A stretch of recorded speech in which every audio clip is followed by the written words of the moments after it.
তো আজকের মুভির বিষয় আশা করি আর স্পয়লার দেওয়ার প্রয়োজন পড়বে না, কারণ পুষ্পা নামটাই যথেষ্ট। তো চলো পুষ্পার পার্ট 2 এর গল্পটা জেনে আসা যাক। তো গল্পের শুরুতে দেখতে পাই জাপানের একটি জায়গায়, যেখানে আর কি জাহাজ থেকে কন্টেনার নামানো হয়। তো সেখানে একটি কন্টেনার পড়ে যায় এবং সেখান থেকে লাল চন্দন বেরিয়ে আসে আর একটা অজানা লোক।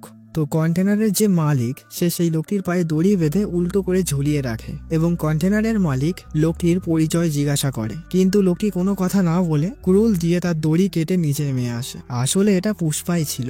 আসলে জাপানিরা লাল চন্দন পুষ্পার থেকে কেনার পরে তাকে ঠিক মতো টাকা দিচ্ছিল না, ওই জন্যই পুষ্পা স্বয়ং জাপানে চলে আসে। পুষ্পার কথা হচ্ছে, যেটা আমার হকের টাকা সেটা 1 টাকা হোক আর 10 টাকা হোক, সেটা আমার লাগবেই লাগবে। এবং তাদের মধ্যে এখানে অনেক ফাইট হয়। তো এক পর্যায়ে পুষ্পাকে গুলি করে দেওয়া হয় এবং সে নদীতে পড়ে যায়। তো তখনই পুষ্পার ছোট্টবেলার একটা কথা মনে পড়ে যায়। তো ক্রিকেট খেলতে গিয়ে বলটা নদীতে পড়ে গেছিল। তো সব ছেলেরা এসে পুষ্পাকেই জলে নামতে বলে, কিন্তু পুষ্পা জলে নামতে চাইছিল না, কারণ সে সাঁতার জানে না। তখন সব ছেলেরা বলে, যদি তুই বলটা আনতে পারিস তাহলে মেনে নেবো, তো সত্যি সত্যি বাবা আছে, না হলে তুই একটা হ্যাঁ সেটাই বলে। তো পুষ্পার এই একটাই দুর্বল জায়গা, তার বংশ পরিচয়। তো সে রাগে এবারে জলে নামে বল তুলতে। তো পুষ্পা খুব কষ্ট করেই বলটি তোলে, কিন্তু সে সাঁতার না জানায় জলের তলায় তলিয়ে যেতে থাকে।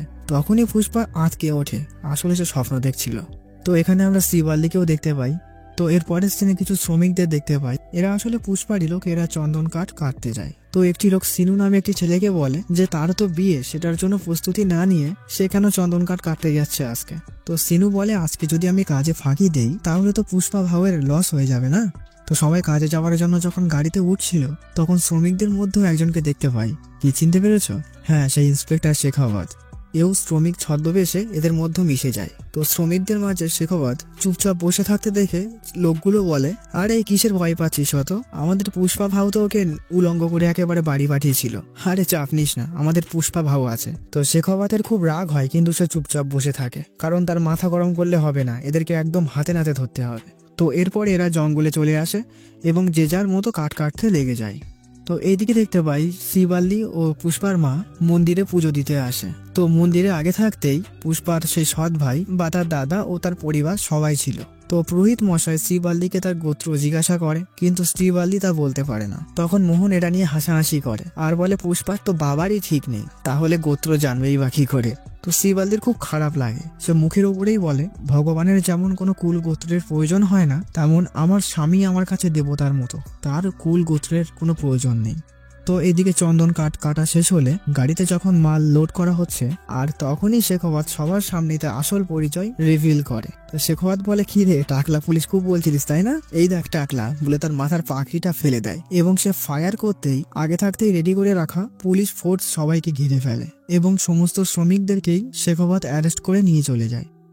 এইদিকে সিনু নামে ওই শ্রমিকটার বিয়ের সময় পেরিয়ে যাচ্ছে। তো সবাই যখন জানতে পারে যে সিনুকে পুলিশ অ্যারেস্ট করে নিয়ে গেছে, তখন মেয়েটির বাবা এই বিয়ে ভেঙে দিতে চায়। তখন মেয়েটি বলে পুষ্পা ভাউ ওকে আনতে গেছে, অবশ্যই ওকে নিয়ে আসবে। তো মেয়েটির বাবা বলে, সামান্য শ্রমিককে ছাড়াতে পুষ্পা থানায় যাবে নাকি? তো এর পরের সিনে আমরা পুষ্পাকে দেখতে পাই। হ্যাঁ, সে সামান্য একটা শ্রমিককে ছাড়াতে থানায় এসছে। আসলে সে তার পুরো টিমের প্রত্যেকটা লোককে ভালোবাসে। তো পুষ্পা থানায় আসে, তো সেখানে তখন শেখাওয়াত ছিল না। তো পুষ্পা থানায় থাকা পুলিশকে বলে, সিনুর বিয়ে, ওকে ছেড়ে দেন। আমাদের মধ্যে অন্য একজন সিনু নামে ছেলে আছে, ওকে আপনি আপাতত লকআপে রাখুন আর ওই সিনুকে ছেড়ে দিন। তো পুলিশ অফিসারটি বলে, শেখাওয়াত স্যার এখন অনেক কড়া নিয়ম করে দিয়েছে, এভাবে একজনের বদলে আরেকজনকে ঢুকিয়ে বের করা সম্ভব নয়, এটা রুলসের বাইরে, আমরা পারবো না। পুষ্পা বলে, আচ্ছা এটা রুলসের বাইরে? হ্যাঁ, আপনারা সামান্য বেতনে চাকরি করে লাখ লাখ টাকা ডোনেশন দিয়ে ছেলে মেয়েকে বড় বড় স্কুল কলেজে পড়ান, বিয়েতে বড় বড় গহনা উপহার দেন, এই 2 নম্বরই টাকাগুলো আপনারা নিশ্চিত রুলস মেনে আয় করেন না? তো পুলিশ পুষ্পার সঙ্গে আর পেরে না ওঠায় সিনুকে ছেড়ে দেয় এবং অন্য সিনু নামে একজনকে লকআপে পড়ে। তো সিনু বাইরে বেরোতেই পুষ্পা খেয়াল করে সিনুর গায়ে কাটা দাগ। তো পুষ্পা জানতে পারে যে পুলিশ প্রত্যেকটা শ্রমিককে বেধড়ক পিটিয়েছে। তো পুষ্পা এইবারে খুব রেগে যায়, সে বলে, এইবারে আমি আর শুধু সিনুকে নিয়ে যাব না, প্রত্যেকটা শ্রমিককেই নিয়ে যাব, কি করে আটকাবেন আটকে দেখান। পুলিশটা বলে, পুষ্পা যদি তুমি এমনটা করো তাহলে আমাদের তো চাকরি চলে যাবে। তো পুষ্পা বলে, ঠিক আছে, আমি কারোর ক্ষতি করব না। সে থানায় থাকা প্রত্যেকটা পুলিশের লিস্ট বানায়, যে তাদের চাকরি আর কতদিন আছে, তারা মাসে কত ঘুষ নেয় আর পেনশনের মোট কত টাকা তারা পাবে, সব হিসাব করে তাদেরকে 1 বস্তা বস্তা টাকা দিয়ে দেয়। তো পুষ্পার কথায় সবাই রাজি হয়ে যায় এবং সমস্ত পুলিশরা চাকরি ছেড়ে দিয়ে চলে যায় এবং পুষ্পাও সমস্ত শ্রমিকদের নিয়ে সেখান থেকে চলে যায়। থানা পুরো ফাঁকা। তো একটু পরেই সেখানে শেখাওয়াত আসে এবং সেখানে তখনও একজন কনস্টেবল ছিল। সে শেখাওয়াতকে সব বলে যে এখানে একটু আগে কি করে গেছে পুষ্পা। তো শেখাওয়াত ভাবে এই কনস্টেবলটা অন্তত ভালো যে পুষ্পার টাকার কাছে এ হেরে যায়নি। আর তখনই কনস্টেবলটি এদেরকে অবাক করে বলে, এই নিন থানা চাবি, আমি শুধু চাবিটা দেওয়ার জন্যই ছিলাম, বলে সে টাকার বস্তা কাঁধে নিয়ে সেখান থেকে চলে যায়। তো এইবারে শেখাওয়াত পুরো রেগে ফায়ার। তো এদিকে সিনুর বিয়েটাও ভালোভাবেই সম্পূর্ণ হয়। তো পরের সিনে দেখতে পাই পুষ্পা এমপি নাইডুর সঙ্গে দেখা করে, কারণ একটা মিটিং এর জন্য তাদেরকে সিএম এর অফিসে যেতে হবে। তো পুষ্পা যখন রেডি হয়ে বেরোচ্ছিল তখন শ্রীবাল্লি পুষ্পাকে বলে, তুমি যখন সিএম এর কাছে যাচ্ছ তাহলে সিএম এর সঙ্গে একটা ছবি তুলবে, হ্যাঁ, আমি ঘরে টানিয়ে রাখবো আর বলবো আমার স্বামী কত বড় মাপের মানুষ। পুষ্পা শ্রীবাল্লিকে খুবই ভালোবাসে, সে বলে অবশ্যই তোমার কথা আমি রাখবো। তো এরপরে পুষ্পা আর সিদ্ধাপ্পা নাইডু সিএম এর অফিসে আসে। তো মিটিং শেষে অনেকেই সিএম এর সঙ্গে ছবি তোলে, কিন্তু যখন পুষ্পা ছবি তুলতে যায় তখন সিএম সঙ্গে সঙ্গেই বারণ করে দেয়। আর সে বলে পুষ্পার সঙ্গে ছবি তুলতে পারবে না, কারণ এতে তার ইমেজ নষ্ট হয়ে যাবে। পায়ের জুতো যতই দামি হোক না কেন সেটা পায়েই পরতে হয়, সেটা কখনোই হাতে পরা যায় না। তো কথাবার্তা চলাকালীন ফটোগ্রাফার একটা ফটো ক্লিক করেও ফেলেছিল। এটা সিএম বুঝতে পেরে সিএম ক্যামেরার ফিল্ম বার করে সেটা নষ্ট করে ফেলে। তো সিএম পুষ্পাকে বলে, বউ ছবি তুলতে বলেছে বলে নাচতে নাচতে চলে আসলি, যারা বউয়ের কথায় ওঠা বসা করে তাদের ধ্বংস নিশ্চিত। সিএম তার স্ত্রী শ্রীবাল্লিকে নিয়ে এরকম মন্তব্য করেছে, তারপরেও সে চুপচাপ সেখান থেকে বেরিয়ে আসে।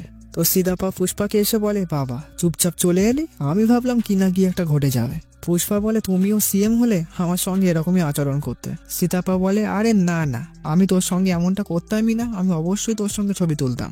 পুষ্পা বলে, তাই তাহলে তুমি সিএম হয়ে যাও। সিদ্ধাপ্পা একটু ঘাবড়ে যায়, সে বলে, আমি সিএম? হ্যাঁ, পাগল হয়েছিস তুই? আর সিএম হতে গেলে কমপক্ষে 100 কোটি টাকা লাগবে, কোথায় পাবো আমি? পুষ্পা বলে, আমি তোমাকে 500 কোটি দেবো, তোমাকে সিএম হতেই হবে।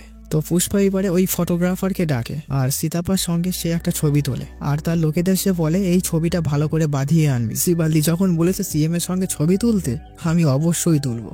আর তার সোনার চেনটা ফটোগ্রাফারকে দিয়ে বলে, সীতাপ্পা যখন সিএম হবে সমস্ত ছবি তুই তুলবি, ঠিক আছে? পুষ্পা সীতাপ্পাকে বলে, তুমি ভাবছিলে না আমি ওখান থেকে চুপচাপ চলে এলাম, কিছু বললাম না? আমি আমার জন্য কিছুই ভাবিনি, আমি শ্রীবাল্লির জন্যই ভেবেছি। ও বলেছিল না আমি নাকি বউয়ের কথা শুনলে ধ্বংস হয়ে যাব, এটা ওকে প্রমাণ করে দেবো যে বউয়ের কথা শুনলে কেউ কখনো ধ্বংস হয় না। তো এরপরে সীতাপ্পা সিএম হওয়ার জন্য সেন্ট্রাল মিনিস্টারের সঙ্গে দেখা করতে চায়। তো মিনিস্টার কোনো মতেই সীতাপ্পাকে মিনিস্টার বানাতেই চায় না। পুষ্পা এটা আশঙ্কা করেছিল যে মিনিস্টার কখনোই মানবে না, ওই জন্য সেই ব্যবস্থা সে করে রেখেছিল। সে সেন্ট্রাল মিনিস্টারকে একটা সোফা গিফট হিসাবে পাঠায়। আসলে এটা সাধারণ সোফা নয়, সোফার মধ্যে 25 কোটি টাকা ছিল। তো এত টাকা দেখে সেন্ট্রাল মিনিস্টার গলে যায় এবং সে সীতাপ্পাকে সিএম বানাতে রাজি হয়ে যায়। তো সীতাপ্পা সেখান থেকে বেরিয়ে পুষ্পাকে ফোন করে বলে, এভাবে জলের মতো টাকা ওড়াচ্ছিস কেন? এরপরে টাকা তো শেষ হয়ে যাবে। পুষ্পা বলে, তুমি আমাকে কি ভেবেছো? টাকা কখনোই কমবে না, বরং বাড়বে। পুষ্পা বলে, আমি যখন দেশের মধ্যে শুধুমাত্র মুরগানের সঙ্গেই ব্যবসা করেছি তখন প্রত্যেক টনে আমাকে শুধুমাত্র 1 থেকে 1.5 কোটি টাকাই দেওয়া হতো, আর এখন আমি নিজেই যদি দেশের বাইরে ইনপুট করতে পারি তাহলে আমি একসঙ্গে 2 থেকে 3 কোটি টাকা ইনকাম করতে পারবো। পুষ্পা এখন শুধু ন্যাশনাল নয়, পুরো ইন্টারন্যাশনাল খিলাড়ি হয়ে গেছে। তো এরপরে দেখতে পাই পুষ্পা হামিদ নামে একটা ইন্টারন্যাশনাল স্মাগলারের সঙ্গে ডিল করার জন্য আসে। তো হামিদ হেলিকপ্টার থেকে নেমে দেখে পুষ্পা একটা টেম্পু গাড়ি করে এসেছে। এটা দেখে সে তাচ্ছিল্য করে বলে, হ্যাঁ টেম্পু গাড়িতে তো আমার কুত্তাও উঠবে না, হ্যাঁ কার সঙ্গে আমি ডিল করতে এসেছি? তো হামিদ পুষ্পাকে বলে, আমি কোনো ছোটখাটো ডিল করি না, আমি একটা ফোন করলে না 1 থেকে 150 টন মাল আমার সামনে এসে যাবে। পুষ্পা বলে, আপনি 1-150 টন কাঠ বাদ দেন, আপনি 10 টন কাঠ আমার সামনে এনে দেখান। তো হামিদ ইন্ডিয়াতে যত স্মাগলার আছে সবাইকেই ফোন করে 10 টন কাঠ তার সামনে আনার জন্য। হামিদ যাদেরকে ফোন করেছিল তারাই আবার পুষ্পাকে ফোন করে বলছে যে 10 টন মাল লাগবে, পুষ্পা যদি একটু ব্যবস্থা করে দেয়। তো হামিদ তখন বুঝতে পারে ইন্ডিয়াতে যত লাল চন্দনের কারবার সবকিছুর মাথা হচ্ছে পুষ্পা। তো পুষ্পা 2000 টন কাঠের বদলে 5000 কোটি টাকা ডিল ফাইনাল করে আর 1000 কোটি টাকা দিয়ে হামিদের হেলিকপ্টারটাও কিনে নেয়। আর হামিদ বলে, এবার তাহলে আমি কিসে যাব? তখন সবাই বলে, এই টেম্পু করেই আপনাকে যেতে হবে। তখন হামিদ বলে, এই টেম্পুতে তো আমার কুকুরও। তার আর বলা শেষ হলো না, কুকুরটি নিজেই টেম্পুতে নেমে যায়। তো অবশেষে তাকে টেম্পু করেই বাড়ি ফিরতে হয়। কথাই বলে না, ছোট হোক বা বড় কাউকে কখনো অবহেলা করতে নেই। কার মধ্যে যে কি ট্যালেন্ট বা ক্ষমতা আছে তা কিন্তু সহজে বোঝা যায় না। তো পুষ্পা বাড়িতে ফিরে সমস্ত ডিলারদের ডাকে এবং সবার কাছ থেকে 100, 200, 400 এরকম করে চন্দন কাঠ তাকে ডেলিভারি করতে বলে। তো এত চন্দন কাঠ কাটার জন্য তো শ্রমিক দরকার, তার জন্য সে সবাইকে পার ডে 2000 টাকা করে দেবে বলে ঘোষণা করে এবং প্রায় অর্ধেক লোক শহরের চন্দন কাঠ কাটার জন্য রাজি হয়ে যায় এবং তার সঙ্গে সঙ্গে সে অর্ধেক ট্রাক ও ড্রাইভার সব কিনে ফেলে। এখন সবকিছুই তার হাতে। তো ডিলারদের মধ্যে একজন বলে, শেখাওয়াত তো পুরো ওত পেতে বসে আছে, এই অবস্থায় কাঠ পাচার করবো কি করে? পুষ্পা বলে, সে চিন্তা করতে হবে না, আমি সব ব্যবস্থা করে রাখবো। তখনই শিবাল্লি মাংসর টেস্ট করাতে পুষ্পার কাছে আসে। তো পুষ্পা একটু টেস্ট করে বলে এতে নুন বেশি হয়েছে। তো শিবাল্লি সেখান থেকে রাগ করে চলে যায়। তো এখানে একজন ডিলার আস্তে আস্তেই বলে, তরকারিতে লবণ বেশি হোক আর কম হোক এটা বউকে কখনো বলতে নেই, এটা হয়তো পুষ্পা জানে না। তো পুষ্পার অ্যাসিস্ট্যান্ট এসে বলে, ভাও বৌদি কিন্তু রেগে গেছে, মাংস ফেলে দিতে যাচ্ছে। তো পুষ্পা সঙ্গে সঙ্গে রান্নাঘরে যায়, কিন্তু শিবাল্লিকে সে কোনো মতেই সামলাতে পারছে না। সে যত বড়ই পুষ্পা রাজ হোক না কেন, বউয়ের কাছে সবাই ওই পুষ্পা মানে ফুলই, শুধু ফায়ার হতে পারবে না। তো শিবাল্লি রেগে মেগে অসাবধানতা বশত চলাফেরা করতে গিয়ে তার পা কেটে যায়। তো তখন পুষ্পা শিবাল্লির পায়ে হলুদ লাগিয়ে দিচ্ছিল। তো এরই মধ্য দিয়ে তাদের ঝগড়াটা এখানে মিটে যায় ও এখানে কিছু রোম্যান্টিক সিন দেখতে পাই। তো এদিকে দেখতে পাই শেখাওয়াত একটি মেয়েকে নিয়ে সেটাই করছে। আর তখনই সেখানে মঙ্গল সিনুর ওয়াইফ দাক্ষা চলে আসে। সে বলে, হ্যাঁ ওইসবই কর, আমি তো ইচ্ছা করে মেয়ে পাঠিয়েছিলাম, দেখছিলাম তোর মধ্যে পুরুষত্ব আদৌ বেঁচে আছে কিনা। পুষ্পা তো তোর সবকিছুই শেষ করে দিয়েছে, আমার ভাইটাকে মেরে আমার স্বামীকে পথে বসিয়ে দিয়েছে, 2 টাকা শ্রমিক এখন সিন্ডিকেটের লিডার হয়ে গেছে, আর তোর মধ্যে তো কোনো পুরুষত্বই নেই, কিছুই করতে পারলি না। আর ও কাঠ পাচার করেই যাক, জঙ্গল পাহাড় নদী সাইকেল সবকিছুর মধ্য দিয়েও কাঠ পাচার করেই যাচ্ছে, কেউ ধরতে পারছে না। খবর পেয়েছি দুবাইয়ের কারোর সঙ্গে ও ডিল করেছে, আর কোন দিন দেখবি পুরো স্টেটই কিনে নেবে, আর তুই বসে বসে আঙুল চোষ। আমার কাছে একজন আছে, আগেও আমাদের সঙ্গে কাজ করতো, এখনো সিন্ডিকেটের মেম্বার, ওকে একটু ভয় দেখালেই হয়তো পুষ্পার প্ল্যান সম্পর্কে ও সত্যি কথা বলে দেবে। যা, ওকে গিয়ে একটু ভয় দেখা আর তোর পুরুষত্ব প্রমাণ কর। শেখাওয়াত বলে, আরে সব করবো, আগে আমার প্যান্টটা দে। দাক্ষা বলে, আমি কি তোর বউ নাকি যে প্যান্ট এনে দেবো? শেখাওয়াত বলে, আরে তুই আমার প্যান্টের ওপরেই বসে আছিস, প্যান্ট দে। তো এর পরের সিনে দেখতে পাই বিচারেরটি যে পথ দিয়ে চন্দন কাঠ নিয়ে যাচ্ছিল সেই পথ আগে থাকতেই শেখাওয়াত আটকে রাখে এবং বিচারের দিকে আটকে রেখে সমস্ত চন্দন কাঠের ট্রাকে পেট্রোল ছড়িয়ে দেয়। এরপরে ট্রাকে আগুন লাগাতে গেলে বিচারেরটি বলে, স্যার আপনি কি পাগল হয়ে গেছেন, এখানে 20 কোটি টাকার মাল আছে, আর পুষ্পা কিন্তু একবার আপনাকে অর্ধনগ্ন করেছিল, মনে আছে তো? তো এইবারে শেখাওয়াত রেগে যায়, সে প্রতিটা ট্রাকে গুলি করে করে আগুন লাগিয়ে দেয়। তো বিচারের এইবারে খুব রেগে যায়, কারণ শেখাওয়াত পুরো 20 কোটি টাকার মাল জ্বালিয়ে দিয়েছে। সে শেখাওয়াতকে মারতে যায়, তখন শেখাওয়াত তাকে ধরে ব্রিজের একদম কানায় চেপে ধরে, কিন্তু বিচারেরটি ভয় পাচ্ছে না দেখে শেখাওয়াত তাকে ব্রিজ থেকে নিচে ফেলে দেয় এবং সে মারা যায়। তো দাক্ষা সেখানে এসে বলে, তুই বিচারের দিকে কেন মারলি? আমি তো শুধুই বলেছিলাম ভয় পাওয়াতে, ও আমাদের খাস লোক ছিল। শেখাওয়াত বলে, ওকে একা ভয় দেখালে ও শুধু একাই ভয় পেত, কিন্তু ওকে মেরে ফেলায় পুরো এখন সিন্ডিকেটই ভয় পাবে।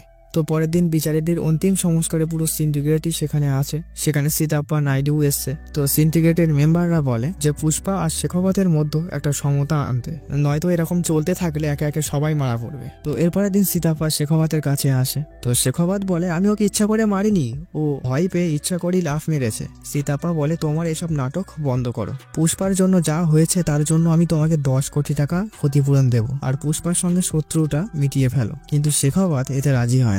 সীতাপ্পা বলে, একটা ছোট ব্যাপার নিয়ে এতটা করার কি আছে? পুষ্পা যখন তোমাকে অর্ধনগ্ন করে দিয়েছিল তখন সেখানে পুষ্পা আর তুমি ছাড়া কেউ তো ছিল না। তো শেখাওয়াত এবারে রুমের সমস্ত পুলিশ যারা যারা ছিল সবাইকে বাইরে বের করে দেয় আর সীতাপ্পাকে জামা কাপড় খুলতে বলে। সীতাপ্পা বলে, আমি জামা কাপড় খুলতে যাবো কেন?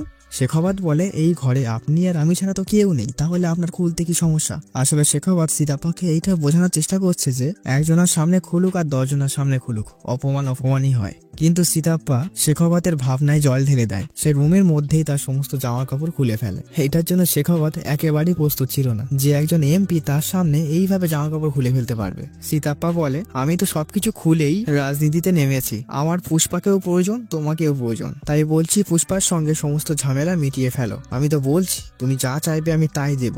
শেখাওয়াত বলে, পুষ্পাকে দেখলে আমার মাথা গরম হয়ে যায়। সীতাপ্পা বলে, যদি পুষ্পা তোমাকে এসে সরি বলে তাহলে তোমার রাগ কমবে, মেনে নেবে তো সব? শেখাওয়াত বলে, পুষ্পা আমাকে সরি বলবে? তাই কখনো হয়েছে? সীতাপ্পা বলে, পুষ্পা একজন সাধারণ দিনমজুরের কাজ করত, ওকে আমি সিন্ডিকেটের প্রধান বানিয়েছি, আমার কথা ও ফেলবে না। শেখাওয়াত বলে, ঠিক আছে। তো পুষ্পা সরি বলতে আসবে এই জন্য শেখাওয়াত একটা পুরো পার্টির আয়োজন করে। বেশ অনেকক্ষণই কেটে যায় কিন্তু পুষ্পা আসে না। মঙ্গল সিনু বলে, ও পুষ্পা সরি বলতে এসছে। তো এদিকে পুষ্পার বাড়িতে সিন্ডিকেটের কিছু মেম্বার বলে যে পুষ্পাকে এখন সরি বলে নেওয়াটাই সবার জন্যই ভালো হবে। তো শিবাল্লু পুষ্পাকে বলে সীতাপ্পার জন্যই তুমি সিন্ডিকেটের প্রধান হয়েছো, তাই উনি তোমার খারাপ চাইবেন না, তুমি সরি বলো। তো পুষ্পা কাউকে কিছু বলে না, সে পুরো গলা অবধি খায়, নিজের ব্যালেন্স হারিয়ে ফেলেছে, হাঁটতেই পারছে না, তাও সে ওই অবস্থায় সেই পার্টিতে সরি বলতে আসে। তো পুষ্পার দিকে সবাই হাঁ করে তাকিয়ে আছে, কেউ কান খাড়া করেও আছে। পুষ্পা না জানি কখন ফট করে সরি বলে দেয়। তো পুষ্পা সেখানে বসেই ঘুমিয়ে পড়ে। তো সীতাপ্পা পুষ্পাকে ডেকে বলে, আরে ওঠ, সবাই অনেকক্ষণ ধরেই অপেক্ষা করে আছে, সরিটা বল। তো পুষ্পা কাউকে কিছু না বলে সে সরি বলে। তো এইটা শেখাওয়াত চুরি করে রেকর্ড করে নেয় এবং সে আনন্দে নাচতে থাকে। তো পুষ্পা এখানে কাউকে কিছু না বলে বাড়ি ফিরতে থাকে। তো গাড়িতে ফিরতে ফিরতে পুষ্পা তার অ্যাসিস্ট্যান্ট তথা বন্ধু কেশবকে বলে, ও সঙ্গে শিবাল্লিকেও বলে, আমি সবার সামনে নত হয়েছি, এতে তোমাদের খুব ভালো লেগেছে তাই না?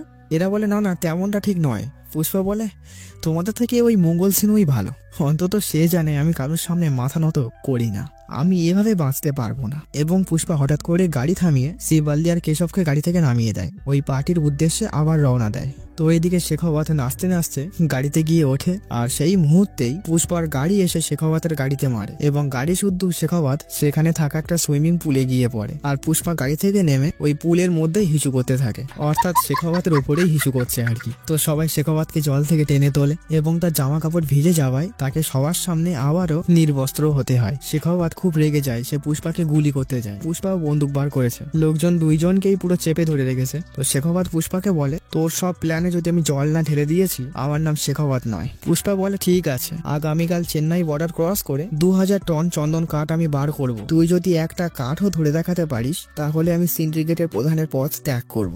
তো পুষ্পা এবারে গাড়িতে ওঠে এবং আয়নায় নিজের মুখ দেখে বলে, হ্যাঁ এইবার ঠিক আছে।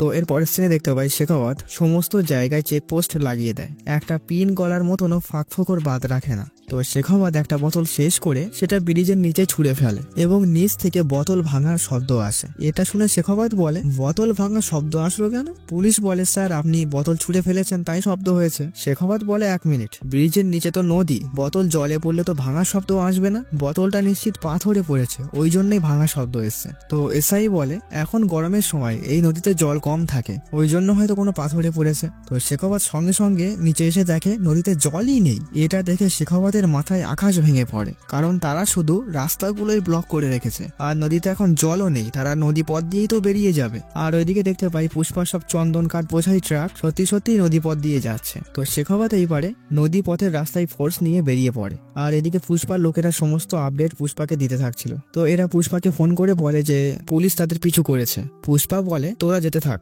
আমার কাছে প্ল্যান বি আছে।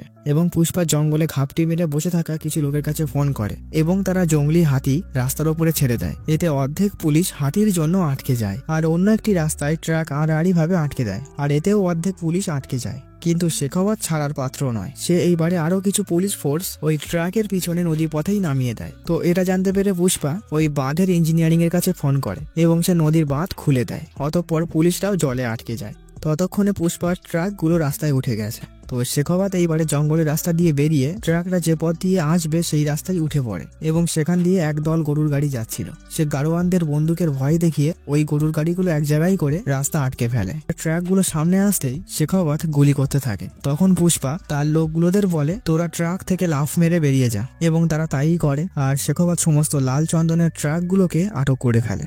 তো শেখাওয়াত এবারে সবার সামনে বিশাল একটা ভাব নিতে থাকে যে শেষ পর্যন্ত সে সব কাঠ ধরেই ফেলেছে। মিডিয়াও আসে, তাদের সামনে সে বিশাল একটা, বুঝতেই পারছো কেমন ভাব নেবে, মানে যাকে বলে নিজের প্রশংসা নিজেই করা। কিন্তু এদিকে মঙ্গল সিনুর বিষয়টা কোনো মতেই স্বীকার করতে পারছিল না যে পুষ্পার জিনিস এত সহজে শেখাওয়াত ধরে ফেললো। সে চন্দন কাঠগুলোকে খুব ভালো করে দেখতে থাকে, অতঃপর সে শেখাওয়াতকে ভিতরে রাখে। আর মঙ্গল সিনু শেখাওয়াতকে বলে, এগুলো সান্ড্রা গাছ, এগুলো হুবহু লাল চন্দনের মতো দেখতে। এই কাঠ শুধু ওপর থেকেই লাল হয়, ভিতরে সাদা, আর লাল চন্দন পুরোপুরি লাল হয়। তো শেখাওয়াতের টাক মাথায় এইবারে জিনিসটা আসছে না যে তাহলে পুষ্পা কাঠ পার করলো কি করে, আর পুষ্পা তো কথা খিলাপ করার মানুষ নয়। আর তখনই মঙ্গল সিনুর একজন ইনফর্মার ফোন করে বলে যে পুষ্পার চন্দন কাঠ বর্ডার পার করে গেছে। শেখাওয়াত তো পুরো এটা কি করে সম্ভব। আর তখনই গরুর গলার ঘন্টার আওয়াজ শুনতে পায়। শেখাওয়াত সহ সবাই বাইরে আসে আর দেখতে পায় থানার সামনে দিয়ে অনেকগুলো গরু একসঙ্গে যাচ্ছে। তো শেখাওয়াতের কেমন জানি অঙ্ক মিলে যায় এইবারে। সে বুঝতে পারে এইগুলো সেই গরু যেইগুলো কাল রাত্রেবেলা গাড়ি বহন করছিল। তো শেখাওয়াতের কেমন জানি অঙ্ক এইবারে মিলে যায়। তো সে কাল রাত্রেবেলা যে গরুর গাড়ি করে ফিরেছিল সে গাড়ির একটা অংশ ভেঙে ঘষতে শুরু করে এবং রং উঠে যাওয়ায় আসল লাল চন্দন বেরিয়ে আসে। আসলে ওই গরুর গাড়িগুলোই ছিল সম্পূর্ণই চন্দন কাঠের তৈরি। আর গরুর গাড়ি তো কেউ সন্দেহই করবে না, সবাই তো সাধারণ গাড়ি ভাববে। তো গরুর পিছনে পিছনে পুষ্পাও আসে। তো পুষ্পা শেখাওয়াতকে এরকম দেখায় আর ইশারাই বলে কেমন লেগেছে। শেখাওয়াত বলে বিশাল লেগেছে।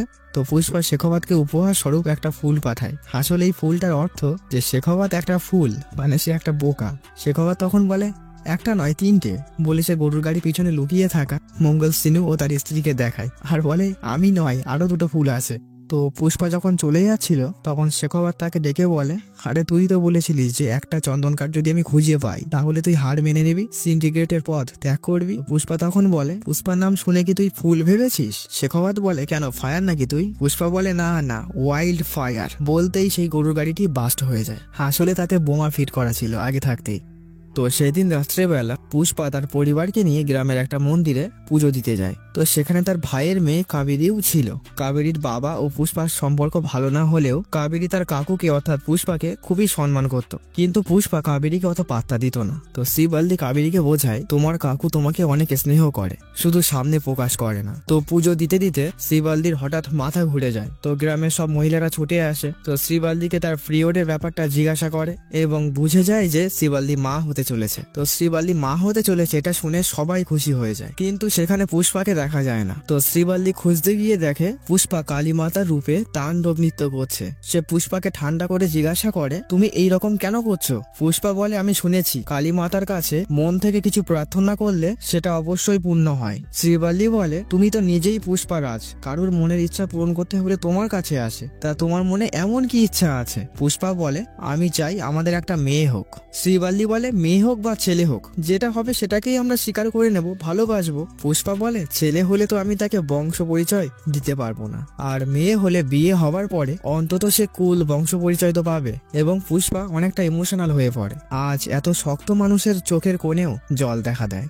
আর ওই ভিড়ের মধ্যেই কয়েকটা ছেলে তারাও শাড়ি পরে সেজে এসেছিল, তারা কাবেরীর সঙ্গে অসভ্যতামি করতে শুরু করে। আর ঠিক তখনই পুষ্পা এসে তাদেরকে উদম মারে। এখানকার ফাইটিং সিনগুলো সত্যি দেখার মতো ছিল। পুষ্পার এই দৃশ্য দেখে কাবেরীও অবাক হয়ে যায়। শিববাল্দি বলে আমি বলেছিলাম না তোমার কাকু তোমাকে খুব ভালোবাসে। আসলে মানুষটা তো শক্ত, ওর ইমোশন ভালোবাসা বোঝা যায় না।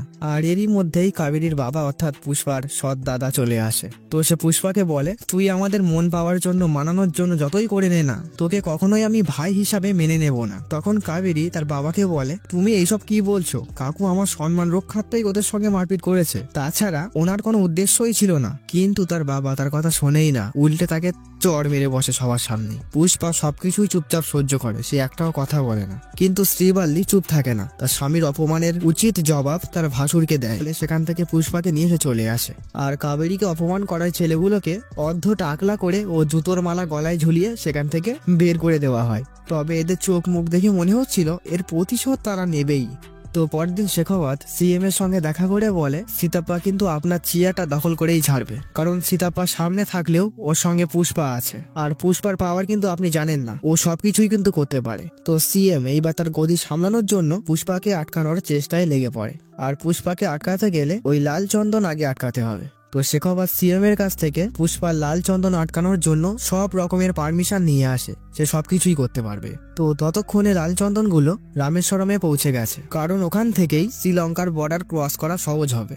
তো শেখাওয়াত খোঁজে খোঁজে সেখানেই চলে আসে। তো সেখানে জেলেদের অনেক জাহাজ ছিল। শেখাওয়াত ও তার টিম ওই পুরো এলাকা জাহাজ সবকিছুই তল্লাশি করে, কিন্তু একটাও চন্দন কাঠ পাইই না, না ওই চন্দন কাঠের গরুর গাড়ি, কিছুই সেখানে নেই। তো শেখাওয়াতের একসময় মনে পড়ে তাদের তো সব জায়গায় খোঁজা হয়ে গেছে, কিন্তু একটা জায়গা এখনো বাকি আছে, সেটা জলের তলায়। সে ভাবতেই সমুদ্রে লাফ মারে।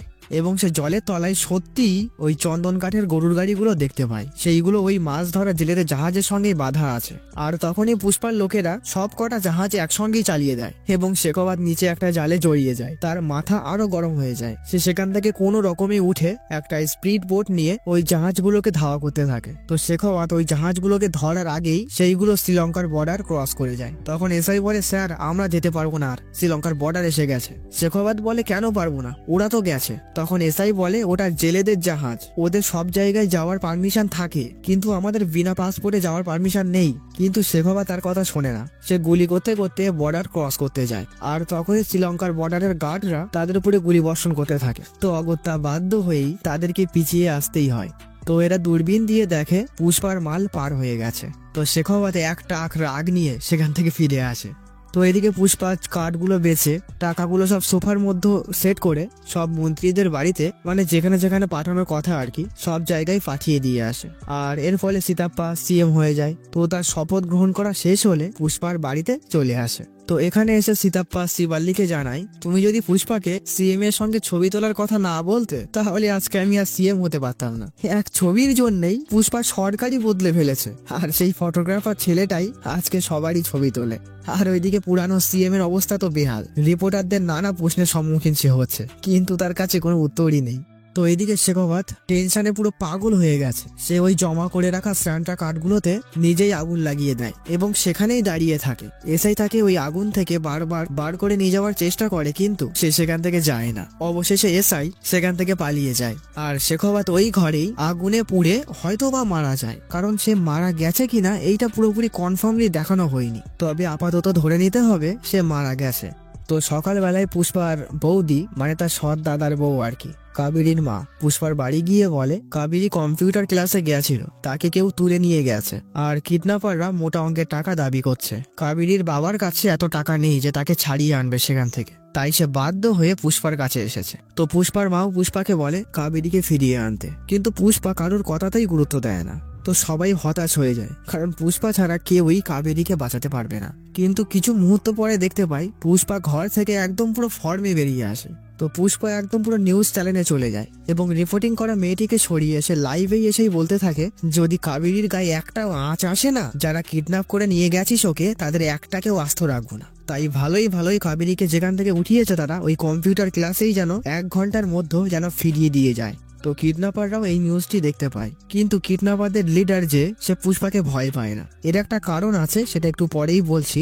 আর পুষ্পা সবাইকে বলে, তোমরা তোমাদের আশেপাশে কাবেরীকে খুঁজতে লেগে যাও, তার বিনিময়ে সবাই মোটা অঙ্কের টাকা পাবে। কিন্তু সবাই পুষ্পাকে ভালোবেসেই কাবেরীকে খুঁজতে থাকে। পুরো রাস্তায় ব্লক হয়ে যায়, মন্ত্রী মিনিস্টারদের গাড়ি পর্যন্তও আটকে যায়। পুষ্পার কথা হচ্ছে, যতক্ষণ না কাবেরীকে খুঁজে পাচ্ছি ততক্ষণ পুষ্পার আইনই চলবে। তো এদিকে দেখতে পাই পিএম প্রতাপ এসে সীতাপ্পাকে বলে যে পুষ্পা কি অবস্থা করে ফেলেছে শহরের। সীতাপ্পা বলে, হ্যাঁ জানি, পুষ্পার ভাইজিকে কেউ কিডন্যাপ করেছে আর ওই জন্যই পুষ্পা খেপে গেছে। প্রতাপ বলে, কিডন্যাপার আর কেউই নয়, আমার ভাইয়ের ছেলে, আমাদের বংশের একমাত্র প্রদীপ। তার গুণ বলতে গেলে পরিবারের সব টাকা সে মেয়ে, মদ, জুয়ার পিছনেই ওড়ায়। কিছুদিন আগে একটা কেসে জেল থেকে বেরিয়েছে। তো সীতাপ্পা এবারে ঘাবড়ে যায়। সে জানে এই প্রতাপ এমনি এমনি সিএম হয়নি, সে লাশের ওপরে লাশ সাজিয়ে সিএম এর চেয়ারে বসেছে। আর পুষ্পা যদি প্রতাপের ভাইয়ের ছেলেকে মেরে ফেলে তাহলে তো কেলেঙ্কারি ঘটে যাবে, কারণ প্রতাপ সাংঘাতিক লোক, সে পুষ্পাকেও মেরে ফেলবে, তাকেও মেরে ফেলবে। সীতাপ্পা সঙ্গে সঙ্গে পুষ্পাকে ফোন করে, পুষ্পা তোর ভাইজিকে যে কিডন্যাপ করেছে সে আর কেউই নয়, পিএম এর ভাইয়ের ছেলে, তুই যেন ওকে গিয়ে আবার মারিস না। পুষ্পা বলে, ঠিক আছে, কিছুই করবো না, তুমি পিএম কে বলে দাও কাবেরীর গায়ে যেন একটাও আঁচ না পড়ে, তাহলে আমিও কিছু বলবো না, কারণ আমি সবার সামনে বলে ফেলেছি কাবেরীর গায়ে একটা আঁচ পড়লে তাকে আমি আস্ত রাখবো না, তাই আমার কিছু করার নেই। তো ফোনটা স্পিকারে দিয়ে পিএম প্রতাপকে শুনিয়ে পুষ্পাকে বোঝানোর চেষ্টা করে। পুষ্পা প্রথমটায় শান্তভাবে মেনে নেয়, তারপরে ফট করে বলে, আমি কোনো ওইসব মন্ত্রী মিনিস্টারদের তোয়াক্কা করি না, সালা সব করা স্বার্থপর, দরকার মিটে গেলে সবাই নিজের গদি সামলাতেই ব্যস্ত, আমার পরিবারের দিকে যে চোখ তুলে তাকাবে না, তাকে সেখানেই খতম করে দেবো। তো এরপরে প্রতাপের ভাইপো পুষ্পাকে ফোন করে বলে 10 কোটি টাকা নিয়ে আসতে, আর সে যেন একাই আসে। তো পুষ্পা আর কোনো কথা বাড়ায় না, সে হেলিকপ্টারে করে একটা সোফা বেঁধে নিয়ে চলে যায়। আসলে সোফার মধ্যেই টাকা আছে। তো কিছুক্ষণের মধ্যেই পুষ্পা লোকেশনে পৌঁছে যায় এবং উপর থেকে সোফাটি নিচে ফেলে দেয় এবং সেখানে টাকার বর্ষণ হতে থাকে। এবং সে প্রতাপের ভাইপোর বুকে বন্দুক ঠেকিয়ে কাবেরীর ব্যাপারে জিজ্ঞাসা করে। তখন প্রতাপের ভাইপো বলে, আমাকে মারলে ওইদিকে কাবেরীও মরে যাবে, কারণ ওর মাথায় বন্দুক ঠেকিয়ে রাখা হয়েছে। পুষ্পা আর কিছুই বলে না, শুধু এটা বলে, পিএম এর ভাইপো তো টাকার অভাব হওয়ার কথাই না, তাহলে সে কেন কাবেরীকে কিডন্যাপ করেছে? আসলে প্রতাপের ভাইপো পুষ্পার ওপরে প্রতিশোধ নেওয়ার জন্যই সে কাবেরীকে কিডন্যাপ করেছে, কারণ আগের দিন সবার সামনে পুষ্পা তাদের যে অবস্থা করেছিল তার প্রতিশোধ নেওয়ার জন্যই। তো এরপরে এরা পুষ্পাকে মারতে থাকে, কিন্তু পুষ্পা মার খেয়েই যাচ্ছে, সে একটাও কথা বলে না, কারণ সে কিছু করলেই ওইদিকে কাবেরীকে মেরে ফেলা হবে। তো এরা পুষ্পাকে বেশ অনেকটাই মারে, কিন্তু তাও এদের পোষায় না। আগের দিন পুষ্পা যেমন শাড়ি চুরি পরেছিল, ওখানে থাকা ঠাকুরের শাড়ি চুরি খুলে এনে তাকে পরায়। তো এরপরেও পুষ্পা কিছুই বলে না, সে সব অপমান মুখ বুজে সহ্য করে। তো এরপরে সবাই মিলে পুষ্পার হাত পা বেঁধে ফেলে, কারণ পুষ্পা কতটা খতরনাক তারা ভালো রকমই জানে। তো এরপরে কাবেরীকে সামনে আনা হয়। কাবেরী পুষ্পাকে দেখে অবাক হয়ে যায় যে তার কাকা এইভাবে পড়ে আছে, তাকে বাঁচানোর জন্য সে এতটা নত হয়ে গেছে। তারা কাবেরীর আঁচল তো ফেলে দেয়, তার সঙ্গে তার ব্লাউজও খুলতে শুরু করে। এইবারে পুষ্পা খুব রেগে যায়। পুষ্পা হাত পা বাঁধা অবস্থায় পিছনে ভর দিয়ে উড়ে এসে এদের সবাইকে কামড়ে কামড়ে মারতে থাকে এবং সবাইকে মারতে মারতে কৌশলে তার হাত পায়ের বাঁধন খুলে ফেলে এবং সবাইকে একে একে শেষ করে দেয়। তো এরপরে প্রতাপের ভাইপোকেও ত্রিশূল দিয়ে মেরে ফেলে। তো এরপরে পুষ্পা তার ভাইজিকে নিয়ে সেখান থেকে চলে আসে। তো পরের সিনে দেখতে পাই পুষ্পার দাদা এই প্রথমবার পুষ্পার বাড়িতে এসছে। তো শ্রীবাল্লি গিয়ে পুষ্পাকে জানায়, কিন্তু পুষ্পা তার দাদার সঙ্গে দেখা করতে আসে না। আসলে পুষ্পার দাদা বুঝতে পেরেছে পুষ্পা তার সৎ ভাই হলেও সে তার পরিবারকে খুবই ভালোবাসে। তো এরপরে সে তার মায়ের কাছে ক্ষমা চায় আর বলে কাবেরীর বিয়ে ঠিক হয়েছে। সে বিয়ের প্রথম কার্ডটাই পুষ্পাকে দিতে এসছে। পুষ্পা তার সঙ্গে দেখা না করায় সে রাগ করেনি, কারণ সেও বা কোন মুখে পুষ্পার সামনে দাঁড়াবে। সে বাবা হয়ে নিজের মেয়েকে রক্ষা করতে পারেনি, কিন্তু যে পুষ্পাকে সে সারা জীবন অপমান করে এসছে সেই তার দায়িত্ব পালন করেছে কাকা হিসাবে। পুষ্পা উপর থেকে সবকিছুই দেখছিল। তো শ্রীবাল্লি এসে পুষ্পাকে বিয়ের কার্ড দেয়। তো বিয়ের কার্ড দেখে পুষ্পা অনেকটা ইমোশনাল হয়ে পড়ে, কারণ বিয়ের কার্ডে তার নামের সঙ্গে তার বংশের নামও ছিল। পুষ্পা এবারে গলা ছেড়ে কাঁদতে শুরু করে, কারণ সে আর নিজেকে কতক্ষণই বা শক্ত করে ধরে রাখবে। হাজার হোক পরিবারের টান বলে কথা। তো বিয়ের দিন পুষ্পা পুরো পরিবার নিয়ে তার ভাইয়ের মেয়ে অর্থাৎ কাবেরীর বিয়েতে যায়। পুষ্পাকে এসে তার দাদা জড়িয়ে ধরে এবং সেও ইমোশনাল হয়ে যায়। আর ওইদিকে দেখতে পাই প্রতাপের বাড়িতে শ্রাদ্ধের কাজ চলছে, একদিকে বিয়ে একদিকে শ্রাদ্ধ। তবে প্রতাপের বাড়িতে দুটো শ্রাদ্ধ হচ্ছে। আসলে প্রতাপের ভাইয়ের ছেলের শ্রাদ্ধ তো হচ্ছে, তার সঙ্গে তার বাবারও, অর্থাৎ প্রতাপের ভাই, সেও তার ছেলেকে বাঁচাতে গেছিল, পুষ্পা তাকেও মেরে ফেলেছে। তো এখানে আমরা বুঝতেই পারছি প্রতাপের মনে এখন প্রতিশোধের আগুন দাও দাও করে জ্বলছে, কারণ তার ভাই ও ভাইপোকে পুষ্পা একসঙ্গেই মেরে ফেলেছে। তো আমরা দেখতে পাই কেউ একজন একটা ফুলের তোড়া নিয়ে প্রতাপের বাড়ি আসে, আর ওইদিকে কাবেরীর বিয়েতেও কেউ একজন একটা ফুলের তোড়া নিয়ে তার বিয়েতে গিফট দেয়। আর দুটো ফুলের তোড়ার ভিতরেই আমরা বোম দেখতে পাই এবং একই রকম সিম্বলের, অর্থাৎ এই ফুলের তোড়া দুটো একজনই পাঠিয়েছে। আর এর কিছুক্ষণ পরে দেখতে পাই দূর থেকে একটি লোক দাঁড়িয়ে রিমোটের বোতামে চাপ দেয় এবং দুটো বোমই একসঙ্গে ব্লাস্ট করে। তাহলে এই বোমটা আসলে কে মারলো, এই প্রশ্নটা সামনে রেখেই পুষ্পার পার্ট 2 শেষ হয়ে যায়। আর একই সঙ্গে ঘোষণা করে দেওয়া হয় পুষ্পার পার্ট 3 আসতে চলেছে। তো এই বোমটি যে ব্লাস্ট করেছে তার হাতের দিকে খেয়াল করলে লক্ষ্য করা যাবে একটু পোড়া মতো। এর মানে এটা দাঁড়ায় শেখাবাদ সেই দিন আগুনে পুড়ে মারা যায়নি, কারণ সে মারা গেছে কিনা এটা পুরোপুরি কনফার্ম করা হয়নি, তাই সেও হয়তো ফিরে আসতে পারে। বা এও শোনা যাচ্ছে বিজয় দেওয়ারকোন্ডা পুষ্পা 3-র ভিলেন হতে চলেছে। তো যাই হোক, এখন পুরোটাই ধোঁয়াশা। পুষ্পার পার্ট 3 আসা পর্যন্ত আমাদের অপেক্ষা করতে হবে। তো পুষ্পার পার্ট 2 কেমন লাগলো অবশ্যই জানিও। তো আজকের মতো টাটা।